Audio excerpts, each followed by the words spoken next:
Le Seigneur est ressuscité. Il est vraiment ressuscité.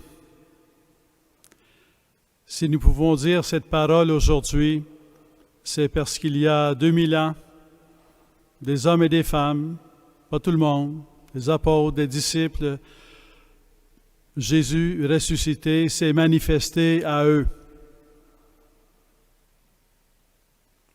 Et partant de cette expérience de voir Jésus ressuscité, ils ont passé leur vie à annoncer la résurrection de Jésus.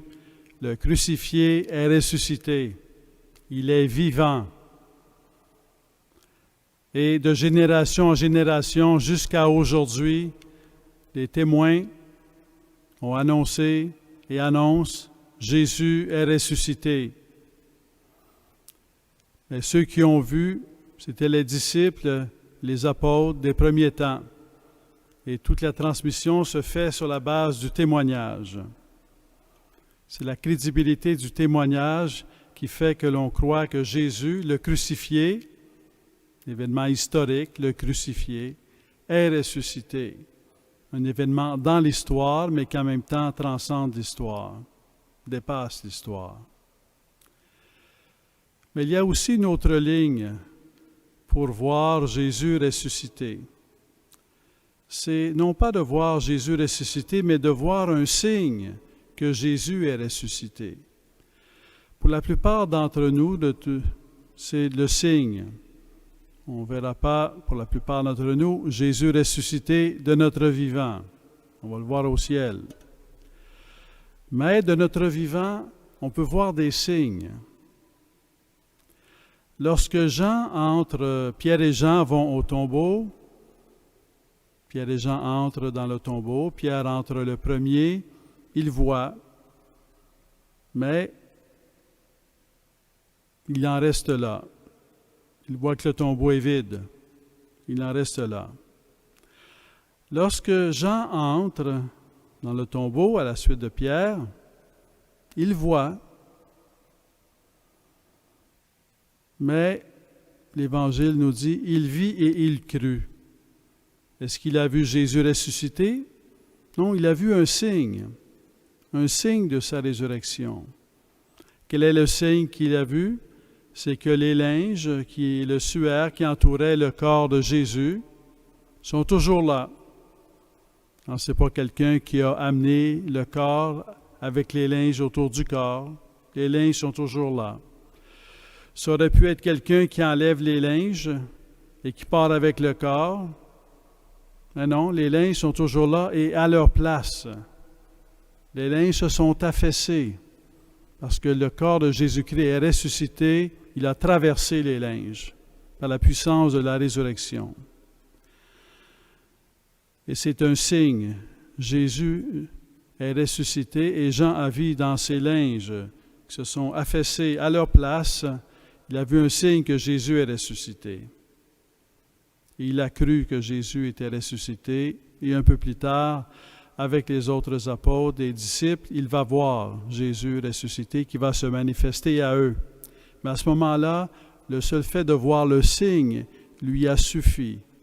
Lui a suffi pour dire Jésus est ressuscité, pour croire que Jésus est ressuscité. Et quelque part dans notre vie, nous sommes exposés, nous sommes appelés nous-mêmes à devenir des signes que Jésus est ressuscité. Nous sommes appelés à faire l'expérience de signes que Jésus est ressuscité. Quels sont ces signes dans notre vie où nous pouvons voir que Jésus est ressuscité? Quels sont ces signes qui permettent de dire « J'ai vu un signe et je crois que Jésus est ressuscité ». Ces signes peuvent commencer tout d'abord dans notre propre vie.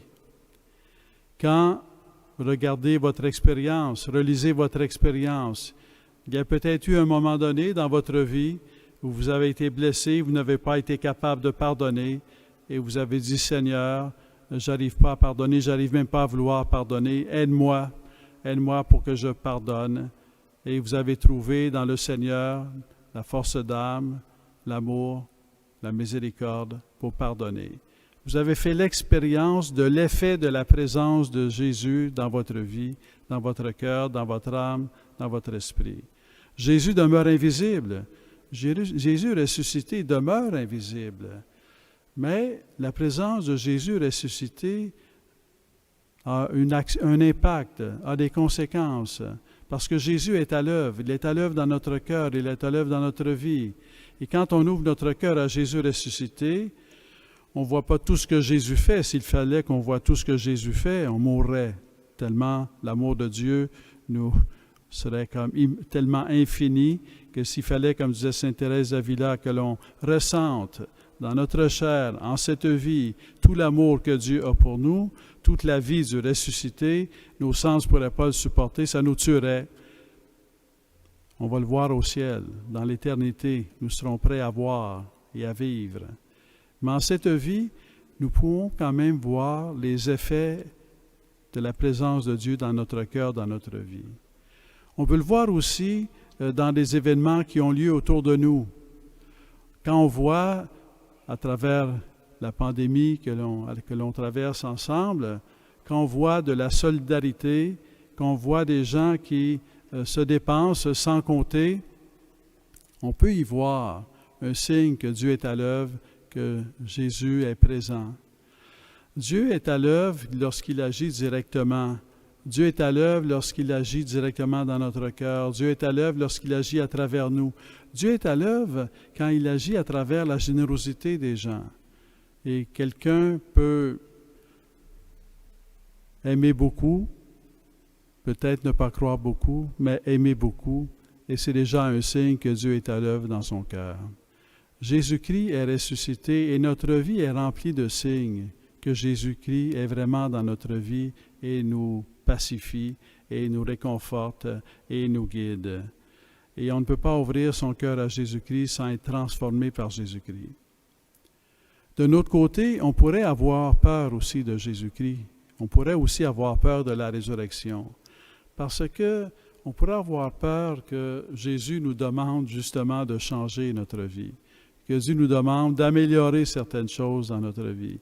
Que Dieu nous demande, veuille nous guider sur un chemin qui est peut-être auquel on n'aurait peut-être pas pensé ou peut-être que l'on ne serait pas prêt à privilégier. Alors ça peut être le chemin d'une vocation à la vie consacrée, ça peut être le chemin d'une vocation au mariage aussi, parce que, comme on sait, dans le mariage, il faut décider de se marier et on sait que il faut être prêt à donner sa vie une fois pour toutes sans retour. Et peut-être que la grâce du Seigneur, c'est de vous dire et de vous fortifier et de vous inviter, de vous rendre capable de dire oui, un oui généreux, un oui profond, un oui confiant dans le mariage. Peut-être que c'est à travers la perte d'un être cher. On se sent esselé, on se sent dans la détresse et peut-être que notre âme est triste à en mourir. Mais on prie, on a prié et on prie. Et peut-être qu'il n'y a pas de funérailles accessibles ces jours-ci, mais on a prié et on prie. Et peut-être qu'on a fait l'expérience d'une paix que Jésus-Christ nous donne. Parce que Jésus-Christ a vraiment le pouvoir de donner sa paix. La première parole que Jésus dit lorsqu'il se manifeste à ses disciples, à ses apôtres, après la résurrection, c'est « La paix soit avec vous ». La paix. Rien ne peut empêcher Jésus-Christ de nous donner sa paix. La mort n'a pas pu le retenir. Rien ne peut empêcher Jésus-Christ de nous donner sa paix. Et à chaque fois que vous êtes dans l'angoisse, à chaque fois que vous êtes inquiet, demandez à Jésus-Christ, « Seigneur, je suis dans l'angoisse. » Simplement dire cela, et il vous donne sa paix. Je crains pour l'avenir, je crains pour ma famille, je crains pour la santé de mes grands-parents ou de mes parents. Et le Seigneur donne sa paix. Et il donne sa paix en tant qu'il vient nous pacifier, mais il passe aussi par notre prière pour pacifier le cœur des personnes pour lesquelles on prie.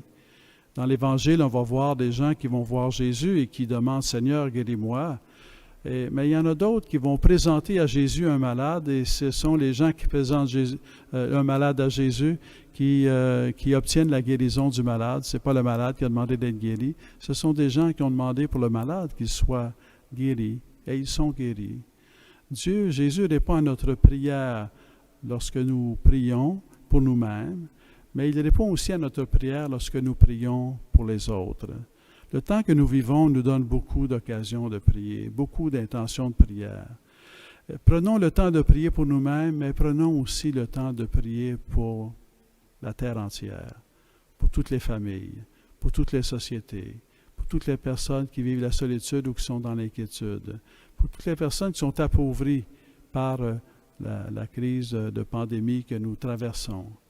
Et c'est avec Jésus-Christ qui donne la force d'âme, Jésus-Christ qui donne la force de vivre, Jésus-Christ le ressuscité, en venant dans notre cœur, on peut vraiment s'appuyer sur lui, on peut vraiment compter sur lui, on peut vraiment lui demander qu'il nous donne la force de vivre et la force d'aimer.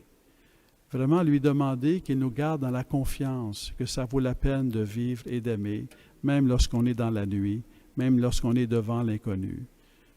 Jésus-Christ est ressuscité. Le Seigneur est ressuscité. Il est vraiment ressuscité.